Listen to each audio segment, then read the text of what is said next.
Diffuse telogen hair లాస్‌కి main కారణం వచ్చేసి మీకు ఎటువంటివైనా జ్వరాలు రావటం, ఈ మధ్య కాలంలో జ్వరాలు రావటం. అంటే ఒక 3, 4 నెలల మధ్యలో మీకు ఎప్పుడైనా జ్వరాలు రావటంతోటి అప్పుడు మీకు హెయిర్ లాస్ అవుతూ ఉంటుంది. స్టార్వేషన్ డైట్స్ అంటే ఈ మధ్య కాలంలో ఒకటి డైట్ ట్రెండ్ అనేది ఉందండి. డైట్ చేసి మనకి ఖచ్చితంగా వెయిట్ లాస్ కావాలనే ఉద్దేశంలో చాలామంది ప్రయత్నం చేస్తున్నారు. డైట్ చేయటంతోటి స్టార్వేషన్ డైట్, ఇంటర్మిటెంట్ ఫాస్టింగ్ అని చెప్తూ ఉంటారు. అలానే కాదర్వల్లి డైట్, అలానే వీఆర్‌కే డైట్ అనేక రకమైన డైట్స్ ఆప్షన్స్ వచ్చాయండి. ఒక్కొక్కరు పేర్లు పెట్టుకొని డైటింగ్ మెకానిజంలు చెప్తున్నారు. ఈ డైటింగ్‌లు చేయటం వల్ల ఏమవుతుందనంటే బాడీలో ఉన్న ప్రోటీన్స్ అనేటివి డెఫిషియన్సీ అయిపోతూ ఉంటాయండి. ప్రోటీన్స్ కానీ, ఎసెన్షియల్ మైక్రో న్యూట్రియంట్స్ కానీ బాగా డెఫిషియన్సీ అయిపోతూ ఉంటాయి.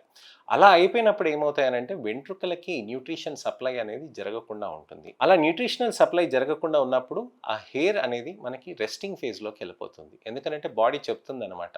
నువ్వు ఇప్పుడు అనవసరంగా నువ్వేమి ఎక్కువ రెప్లికేట్ కాకు. నువ్వు ఎక్కువ జుట్టు పెంచాల్సిన అవసరం లేదు. ఎందుకనంటే నేను న్యూట్రియంట్స్ బ్రెయిన్‌కి సప్లై చేయాలి, లంగ్‌కి సప్లై చేయాలి, లివర్‌కి సప్లై చేయాలి, స్ప్లీన్‌కి సప్లై చేయాలి. ఇన్ని అనేక రకమైన వైటల్ ఆర్గన్స్‌కి నేను సప్లై చేయాలి. హెయిర్ గ్రోత్ అనేది నాకు ఇంపార్టెంట్ కాదని బాడీ చెప్తుందనమాట.